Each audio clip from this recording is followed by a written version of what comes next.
नमस्कार, मैं हूं advocate doctor Ajay Kumar Pandey supreme court of India से, और आप इस वक्त देख रहे हैं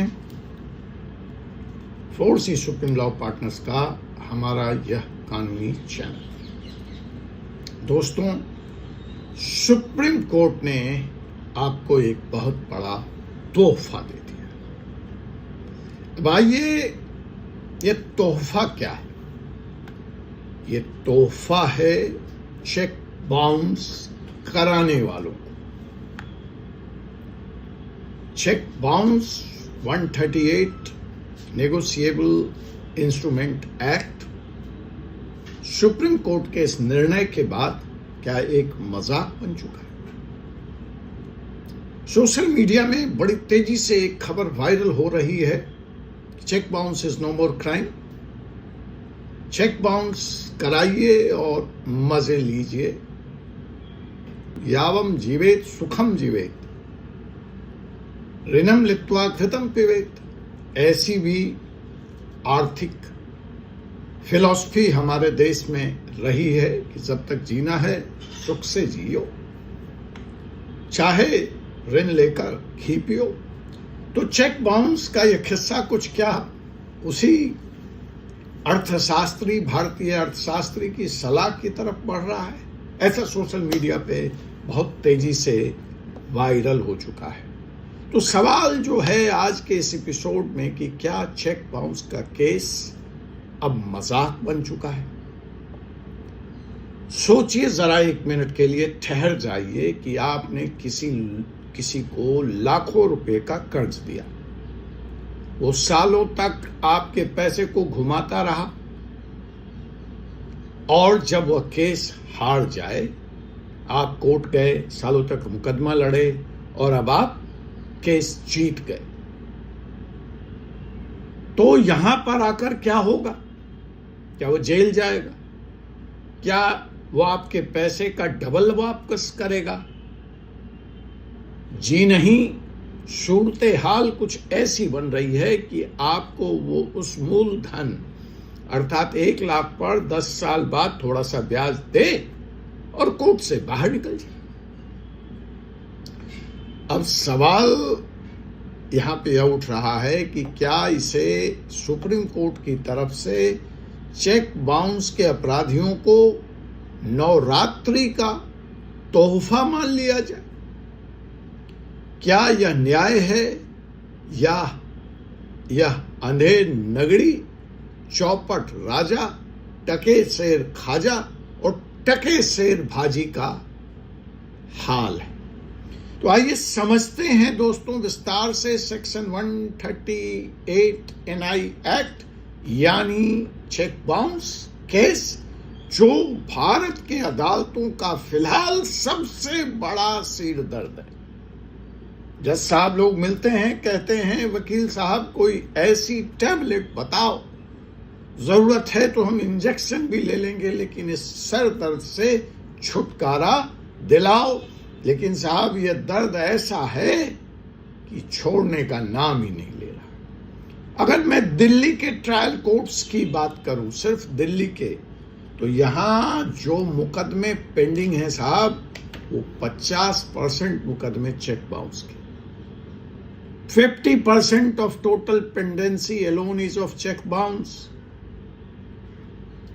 अब इस हालात में जब यह डाटा, जब यह ब्यौरा सुप्रीम कोर्ट के पास गया, तो सुप्रीम कोर्ट को लगा कि अगर इस पर अविलंब कुछ नहीं किया गया, तो फिर तो अदालतें सिर्फ और सिर्फ चेक बाउंस के मुकदमे ही सुनती रह जाएंगी।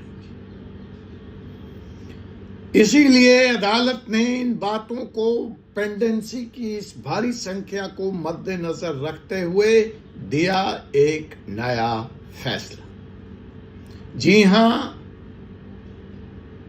संबीजा तारी versus Kishore S Borkar and others 2025 बड़ा हिस्टोरिकल जजमेंट है। 138 NI एक्ट का नोट कर लीजिए।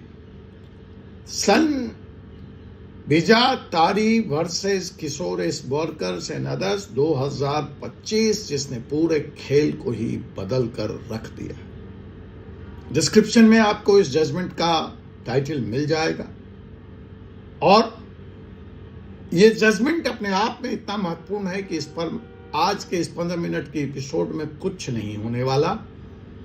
मैं लेकर आऊंगा एपिसोड दर एपिसोड।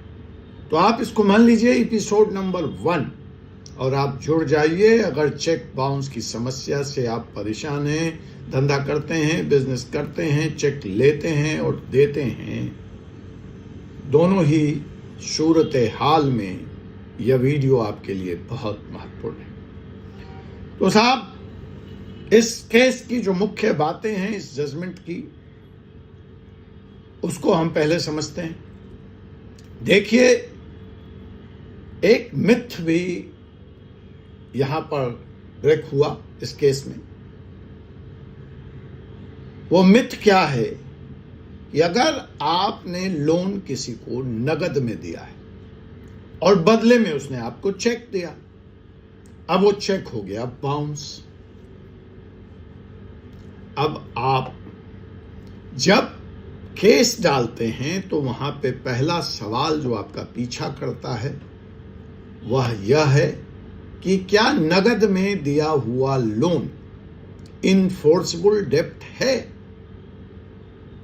अब केरला हाई कोर्ट ने इस बारे में कहा था कि अगर यह लोन 20,000 रुपए से ज्यादा है तो इनफोर्सेबल नहीं।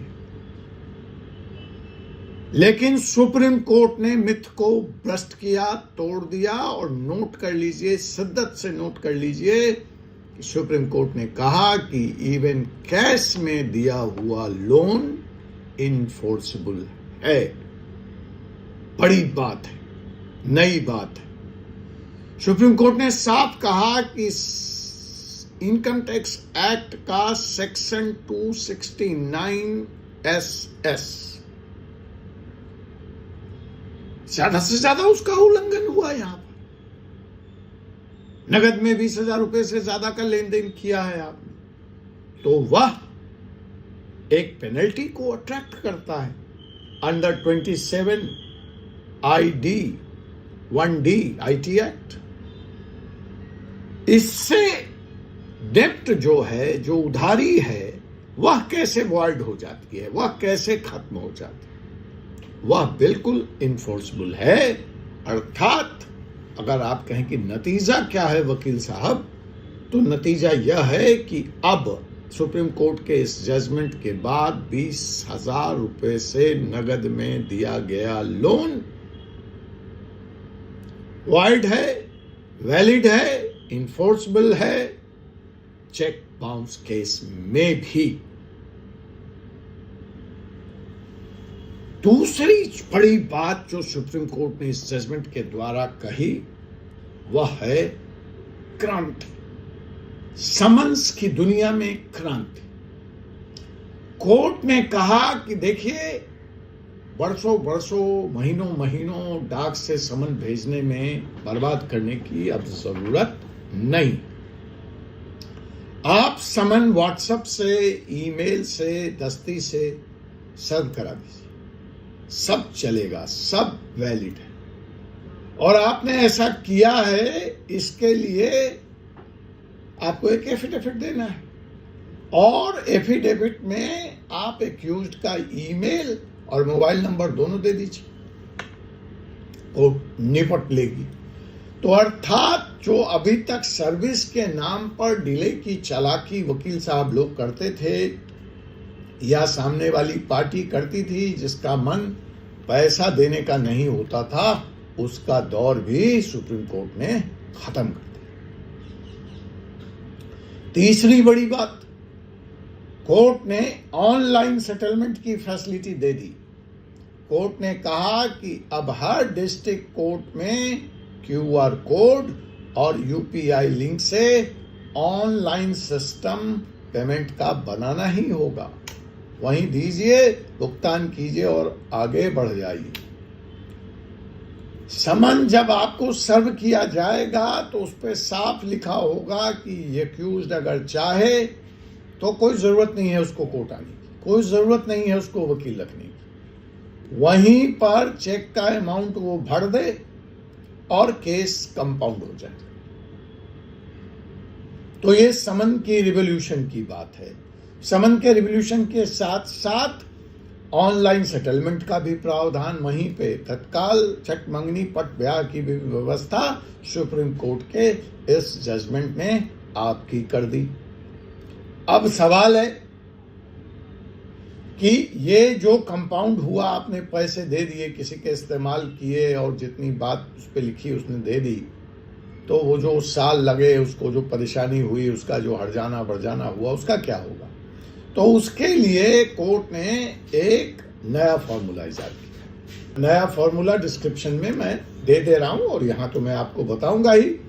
तो सुप्रीम कोर्ट ने जो नया फॉर्मूला दिया है उसके तहत क्या है कि अगर डिफेंस का एविडेंस नहीं हुआ और उसके पहले अगर आप पेमेंट कर रहे हैं तो आपको कोई अतिरिक्त शुल्क नहीं लगेगा, नहीं देना है। और अगर आपने जजमेंट आने से पहले पेमेंट कर दिया तो आपको 5% कॉस्ट लगेगा। अगर आप अपील या रिवीजन में जा रहे हैं जजमेंट के खिलाफ तो 7.5% का कॉस्ट आप पे लगाया जाएगा।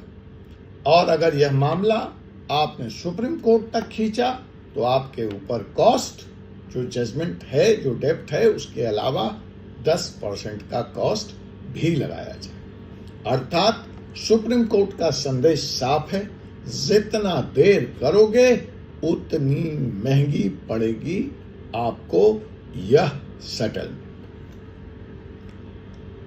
अब एक और महत्वपूर्ण बात इस जजमेंट के थ्रू निकल कर आई, वो है provisions of offenders act,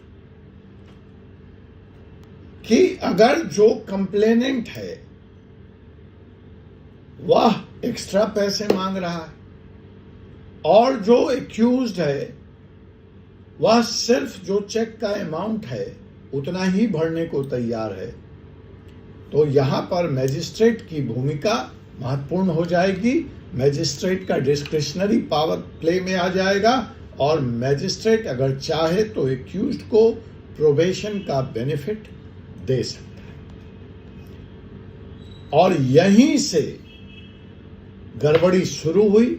social media पर बिना इस मुकदमे को, इस जजमेंट को सही तरीके से समझे वायरल कर दिया कि चोरों को नवरात्रि पर मिल गया बड़ा तोहफा, सुप्रीम कोर्ट का गिफ्ट, चेक बाउंस कराइए, ऋण लीजिए और घी पीजिए, जबकि मामला ऐसा नहीं। सोशल मीडिया पर कहानियां चल रही हैं, चलने दीजिए। वो किस तरह की कहानी चल रही है कि अब चोर 2-3 साल पैसे घुमाकर थोड़ा ब्याज देकर छूट जाएंगे, यह सच नहीं है। यह भी बताया जा रहा है सोशल मीडिया पे कि कंप्लेनेंट चाहे लाखों खर्च करे, आखिर उसके हाथ कुछ नहीं लगेगा। ऐसा भी नहीं है साहब। देख लीजिए, सेक्शन 138 अब भी क्रिमिनल ऑफेंस है। इसमें 2 साल तक की सजा का प्रावधान है। कोर्ट अगर चाहे तो 143 NI एक्ट में आपको इंटरिम डिपॉजिट के लिए भी बाध्य कर सकता है। कंपाउंडिंग अगर कंप्लेनेंट से होगी तो उसमें कंप्लेनेंट की कंसेंट होगी, कंपाउंडिंग ऑटोमेटिक नहीं होगी। और प्रोबेशनरी डिस्क्रिशनरी है, यह ग्रांटेड छुट्टी नहीं है, ग्रांटेड रिलीफ नहीं है। तो साहब सोशल मीडिया पे मत जाइए, जो वायरल हो रहा है उस पे भी मत जाइए। सुप्रीम कोर्ट ने कोई तोहफा नहीं दिया है। असलियत यह है कि सुप्रीम कोर्ट ने पूरे के पूरे सिस्टम को स्ट्रीमलाइन किया है ताकि चेक डिसऑनर को टूथलेस क्राइम न बना दिया जाए और चेक की विश्वसनीयता समाप्त न हो जाए लेन देन की दुनिया से। तो साहब, इस फैसले के बड़े परिणाम होने वाले हैं। वह क्या क्या हैं कि साहब, अब करोड़ों जो मुकदमे चेक बाउंसिंग के कोर्टों में लंबित हैं वो तेजी से निपटेंगे। बोरोवर्स को अब पता है कि दिली डाली आप जितना करेंगे आपका कॉस्ट बढ़ता जा रहा है। कि साहब, क्रेडिटर्स को भी अब पता लग गया कि अगर अर्ली स्टेज पे सेटलमेंट होती है तो ऑनलाइन पेमेंट उसको मिल जाएगा, और सेटलमेंट एक बार अर्ली स्टेज पे ही पॉसिबल है। अगर हो गया तो हो गया, वरना तो कहानी लंबी है। तो इस जजमेंट के थ्रू सुप्रीम कोर्ट ने चेक सिस्टम की क्रेडिबिलिटी को बचाने की कोशिश की है। तो दोस्तों, यह फैसला चेक बाउंस कराने वालों के लिए, चोरों के लिए किसी भी तरह का तोहफा नहीं है, नवरात्रि गिफ्ट नहीं है, यह न्यायपालिका का मास्टर स्ट्रोक जरूर। सच यही है कि अगर हमने चेक डिसऑनर किया है तो अब चालाकियां ज्यादा दिन नहीं चलने दी जाएंगी, क्योंकि अब समन व्हाट्सएप से भी आएगा, पेमेंट QR कोड से भी होगा, और डिले करने पर कॉस्ट बढ़ती जाएगी। अगर आपको मेरा यह एनालिसिस वैल्यूएबल लगा है तो चैनल को सब्सक्राइब कीजिए, वीडियो को शेयर कीजिए और अपने कमेंट के माध्यम से बताइए कि आप इस फैसले को गिफ्ट टू थीव्स, चोरों को तोहफा मानते हैं या गिफ्ट टू जस्टिस मानते हैं। आपके हक की आवाज सिर्फ 4C सुप्रीम लॉ पार्टनर पर। आपसे पुनः मुलाकात होगी एक ऐसे ही विषय के साथ अगले एपिसोड में। तब तक के लिए मुझे एडवोकेट डॉक्टर जय कुमार पांडे को अनुमति दीजिए। जय हिंद, जय भारत, जय संविधान, जय हिंदुस्तान।